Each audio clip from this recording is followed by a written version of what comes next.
त्रेतायुग और द्वापर युग में अंतर, पूरी कहानीनुमा व्याख्या। दोस्तों, आज हम बात करने वाले हैं दो ऐसे युगों की जिनके नाम तो हम सबने सुने हैं, त्रेतायुग और द्वापर युग। पर क्या आपने कभी गहराई से सोचा है कि आखिर इन दोनों युगों में फर्क क्या था?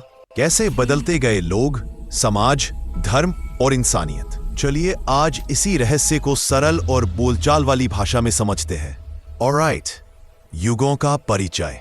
देखो भाई, हमारे धर्म ग्रंथों के अनुसार समय को 4 भागों में बांटा गया है: सत्ययुग, त्रेता युग, द्वापर युग और कलियुग। इन चारों को मिलाकर एक महायुग कहा जाता है। सत्ययुग में धर्म अपने पूरे चारों पैरों पर टिका था, यानी इंसान 100% सच्चा, निष्कपट और ईश्वर भक्त था। फिर आया त्रेता युग, जहां धर्म 3 पैरों पर रह गया, मतलब थोड़ी कमी आने लगी। फिर द्वापर युग में धर्म के सिर्फ 2 पैर बचे, यानी अच्छाई और बुराई दोनों बराबर चलने लगे। और अब कलियुग में धर्म बस 1 पैर पर रह गया है, यानी बहुत कम। ओके, तदरहत त्रेता युग कैसा था? अब आते हैं त्रेता युग पर। ये वो युग था जब भगवान विष्णु ने श्री राम के रूप में अवतार लिया था। इस युग की खास बात थी कि लोग ईमानदार थे, राजा न्यायप्रिय थे और धरती पर धार्मिकता का बोलबाला था। राजा दशरथ, राम, जनक, भरत जैसे आदर्श शासक थे।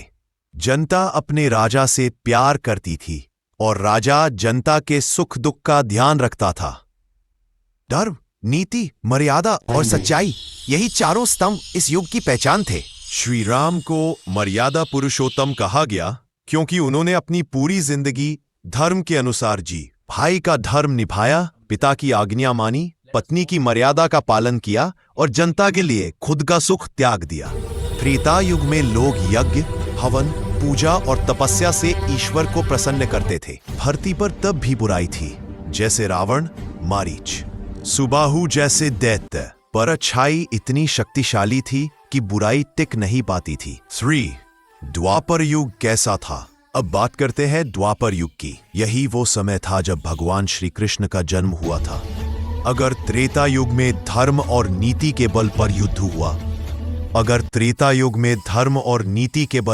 हुआ, तो द्वापर युग में राजनीति, कूटनीति और चतुराई का युग था।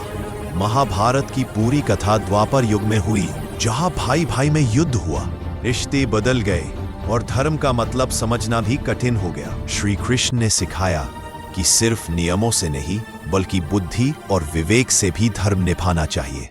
उन्होंने गीता में कहा, जब जब अधर्म बढ़ेगा, मैं जन्म लूंगा धर्म की रक्षा के लिए। माया, सोच और समाज में अंतर। अब अगर दोनों युगों को देखें तो बहुत बड़ा फर्क दिखता है। बात त्रेता युग, द्वापर युग।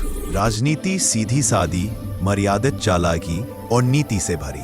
राजा का चरित्र, धर्म के लिए जीवन बलिदान, धर्म और राजनीति दोनों में संतुलन। लोगों की प्रवृत्ति सच्चाई और भक्ति में लीन, स्वार्थ और मोह बढ़ा। स्त्री की स्थिति सम्मानित और पूजनीय सम्मान था, पर संघर्ष बढ़े। युद्ध का कारण अधर्म के विनाश के लिए सत्ता और अहंकार की लड़ाई। ईश्वर का रूप, आदर्श मनुष्य, राम, कूटनीतिज्ञ देवता, कृष्ण, सेन। जीवन शैली का फर्क। त्रेता युग में लोग साधारण जीवन जीते थे। वनवास, आश्रम, गुरु शिष्य परंपरा और यज्ञ का महत्व था। हर कार्य धर्म के अनुसार होता था। वही द्वापर युग तक आते आते सभ्यता बढ़ी, नगर बने, राजनीति आई, धन दौलत की चाह बढ़ी और मनुष्य थोड़ा स्वार्थी भी हुआ। भक्ति तो थी, पर साथ में लालच भी था। त्रेता युग के लोग भगवान से डरते थे, जबकि द्वापर युग के लोग भगवान से प्रेम करते थे। कृष्ण और गोपियों की प्रेम लीला इसका सुंदर उदाहरण है। जमते हैं। धर्म का स्तर। त्रेता युग में धर्म 75% था, यानी 3 पैर पर टिका हुआ। लोग मोस्टली अच्छे थे। द्वापर युग में धर्म 50% रह गया, मतलब अच्छाई और बुराई का संतुलन बन गया। कौरव और पांडव दोनों एक ही वंश के थे, लेकिन एक ओर लालच था तो दूसरी ओर धर्म। यह दिखाता है कि द्वापर युग में अच्छाई और बुराई घर घर में साथ रहने लगी थी। अष्ट ईश्वर के अवतार का अंतर। त्रेता युग में श्री राम ने मर्यादा सिखाई। उन्होंने अपने दुख को छुपाकर भी धर्म निभाया। द्वापर युग में श्री कृष्ण ने व्यवहारिक ज्ञान दिया। उन्होंने कहा कि कर्म करो, फल की चिंता मत करो। एक ने जीवन जीने का आदर्श बताया, दूसरे ने जीवन को समझने की बुद्धि दी। परिणाम और सीख। त्रेता युग में रावण जैसे राक्षस का अंत हुआ, जिसने शक्ति का घमंड किया।